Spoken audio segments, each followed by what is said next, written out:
Jesus is in the movie, and he's played by an actor named Nicholas Pinnock. I think that's how you say his name. He's fine. But the way they choose to portray his messianic powers looks like something straight out of The Matrix or even the X-Men. I feel like they could have easily played the 90s X-Men theme when he was using his powers, and it would have fit perfectly.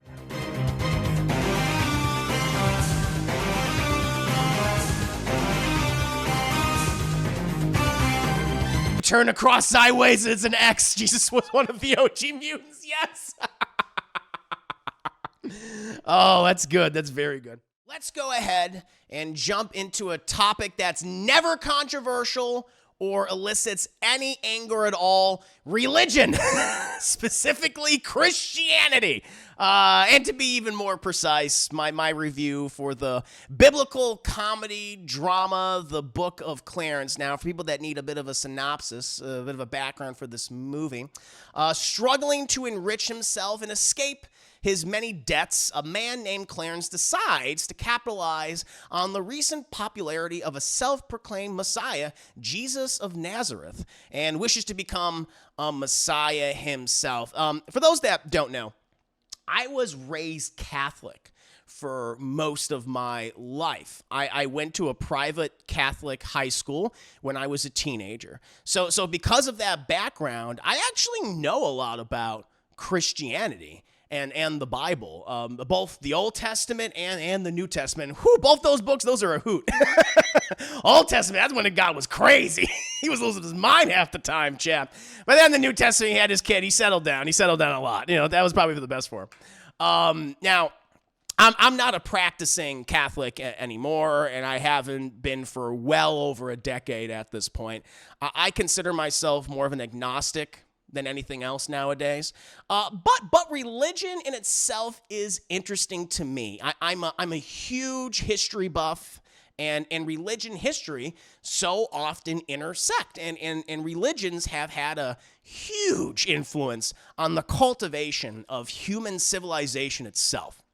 And I'm also very open to critiques on religion and parodies of religion, such as, the life of Brian. I'm not the Messiah. I say you are, Lord, and I should know. I followed a few. Hail, Messiah! The many works of Mel Brooks. The Lord Jehovah has given unto you these 15, 10 commandments. And countless other, creators that have skewered organized religion for decades, whether it be Christianity or Islam or Judaism or anything else in between. I don't think many people have that same view and might often take offense to critiques of religious figures and institutions.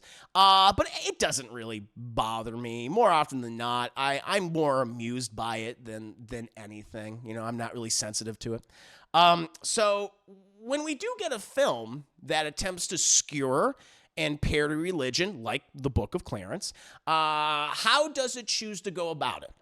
And what's the reaction to it afterwards? And after watching this film, the questions that I have to ask are, what were you even trying to say?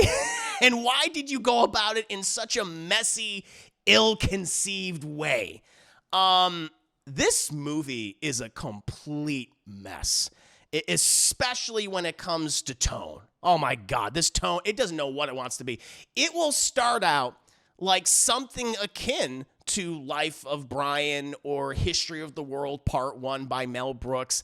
And then the next moment, we'll get something that feels more akin to Martin Scorsese's The Last Temptation of Christ, or even The Passion of the Christ, where Jesus is getting the shit kicked out of him for like 2.5 hours. It goes constantly back and forth, being a parody of a faith-based movie to actually being a schmaltzy faith-based movie.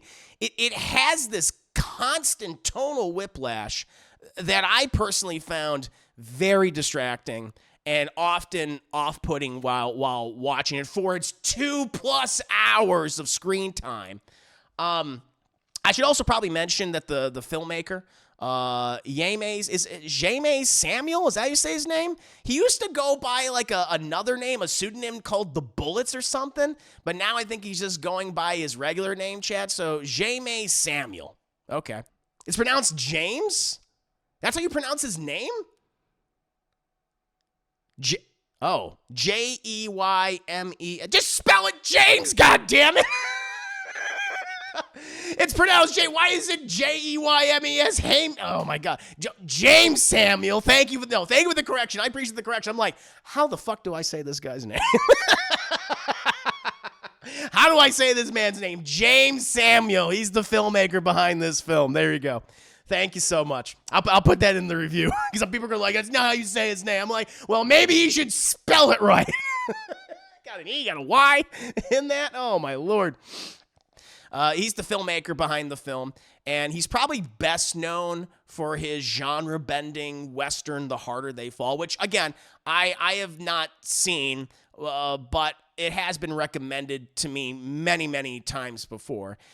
He does a lot of genre-bending here as well, and he incorporates a lot of modern 21st century elements into this movie.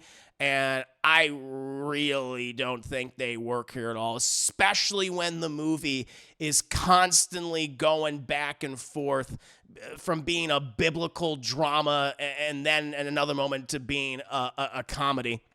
Also, the musical the musical choices in the soundtrack, which incorporates, everything from Jay-Z to Doja Cat, were also incredibly odd to me, and just added to its weird, off-putting, confused tone. It's also very preachy, although to be fair, it's about a would-be Messiah, so I can't be too critical about that aspect. But the movie does stop abruptly to stand on a soapbox and talk about modern issues currently going on in our own society. And the way they went about doing it just never felt very clever, never felt natural at all. Again, just adding to the sloppy tone and structure of the film. The cast is being led by Lakeith Stanfield, who plays Clarence. But he also plays another character in the movie.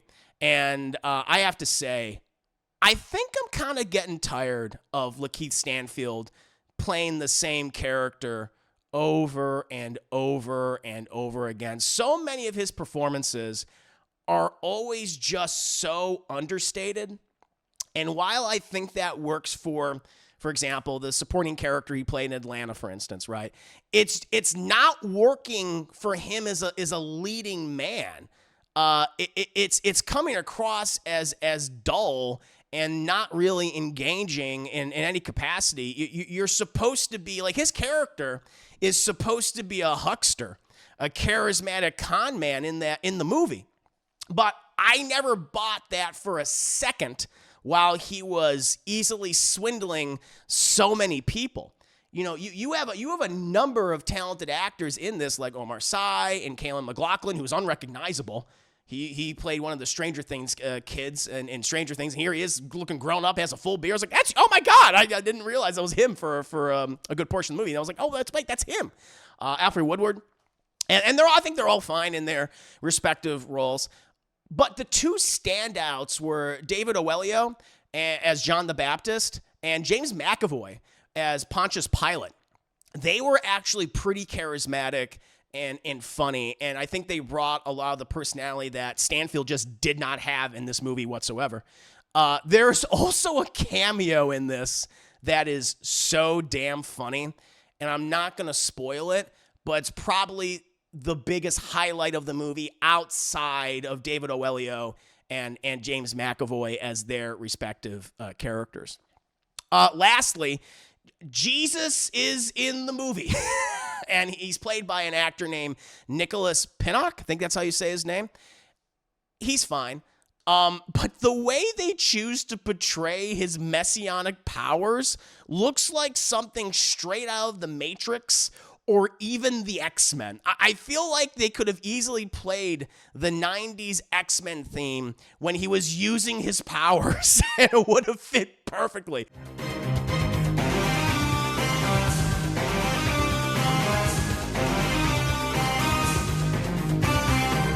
Turn across sideways, it's an X. Jesus was one of the OG mutants, yes. Oh, that's good. That's very good.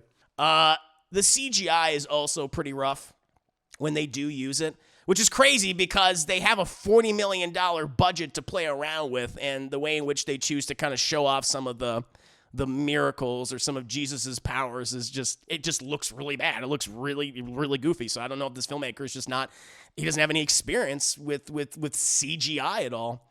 I can totally understand why the studio that made this dropped this in January. It's just a messy film that so often feels confused about what it wants to be and what it wants to say. And it features just a lead performance from an actor that just didn't provide the charisma needed to carry a movie like this. It's a mess that consistently stumbles over the course of its 2-hour running time.